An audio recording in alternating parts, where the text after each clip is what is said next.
खूनी साया।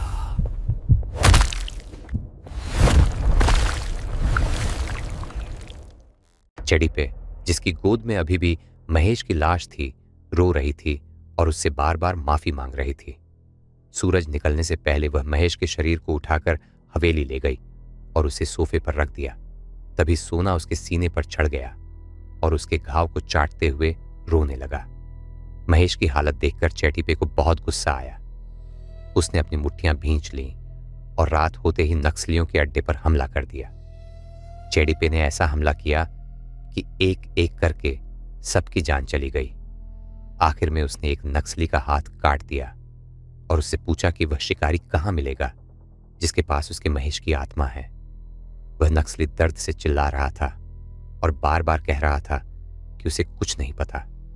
जब चेडीपे को कोई जवाब नहीं मिला तो उसने उसकी गर्दन काट दी और उसका खून पी लिया।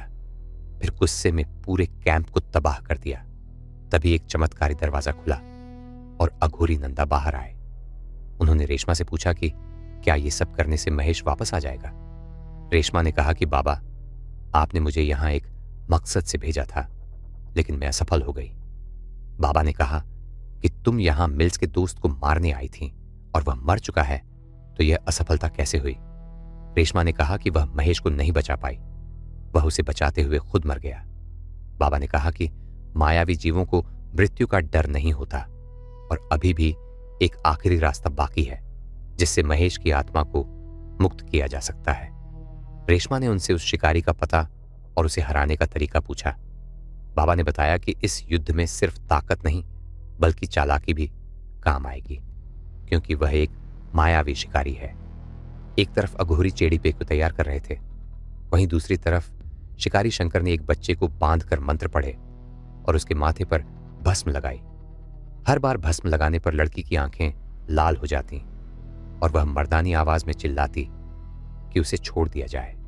वह जिन्न है और हजारों इच्छाएं पूरी कर सकता है, लेकिन शंकर ने कहा कि उसे सिर्फ एक ही इच्छा चाहिए, अमर होना। इसके बाद उसने मशाल लड़की के सीने पर रख दी और जिन्न की आत्मा को बोतल में कैद कर लिया। शंकर ने सोचा कि अब वैम्पायर और जिन्न दोनों उसके काबू में हैं और अगर वह मादा वैम्पायर भी उसके हाथ लग जाए तो वह दुनिया पर राज कर सकता है। तभी उसे जंगल से एक लड़की की चीख सुनाई दी। वह वहां पहुंचा और उसने देखा कि एक लड़की घायल हालत में पड़ी है। वह रेशमा थी। उसने कहा कि कोई उसका खून पी जाएगा और वह बेहोश हो गई। शंकर उसे अपनी झोपड़ी में ले गया, उसके पैरों से कांटे निकाले और मरहम लगाया। होश आने पर रेशमा ने बताया कि एक मादा वैम्पायर ने उन पर हमला किया था, जिसकी आंखें लाल और नाखून लंबे थे। शंकर ने उसे अंदर रहने को कहा और खुद बाहर चला गया। जैसे ही शंकर बाहर गया, रेशमा ने कमरे की तलाशी ली और उसे अलमारी में रखी 2 बोतलें मिल गईं। उसने दोनों बोतलें तोड़ दी।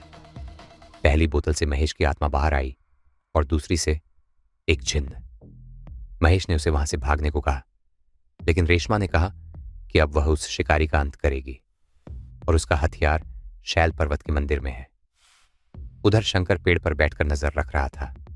उसने रेशमा को भागते देखा और उसके पीछे चला गया। रेशमा अचानक तालाब में कूद गई। शंकर भी उसे बचाने के लिए कूद पड़ा, लेकिन जैसे ही वह बाहर आया उसे जोरदार वार लगा। सामने चेडीपे अपने असली रूप में खड़ी थी। दोनों के बीच भयंकर लड़ाई शुरू हो गई। शंकर ने आग का गोला फेंका, लेकिन चेडीपे ने उसे खत्म कर दिया। फिर चेडीपे शेरनी का रूप लेकर मंदिर की ओर भागी और शंकर उसके पीछे गया। तभी महेश सामने आ गया और उसने शंकर पर हमला कर दिया। मंदिर के अंदर चेडीपे ने मूर्ति तोड़ दी और उसका रूप बार बार बदलने लगा। शंकर डर गया और अपनी जान की भीख मांगने लगा, लेकिन चेडीपे नहीं रुकी। उसने उसके सीने में खंजर घोंप दिया और उसे 2 टुकड़ों में काटकर मार डाला। जैसे ही सूरज की रोशनी अंदर आई, महेश का शरीर जलने लगा। उसने रेशमा का हाथ पकड़कर कहा कि शायद उनका साथ यहीं तक था और वह उससे प्यार करता है।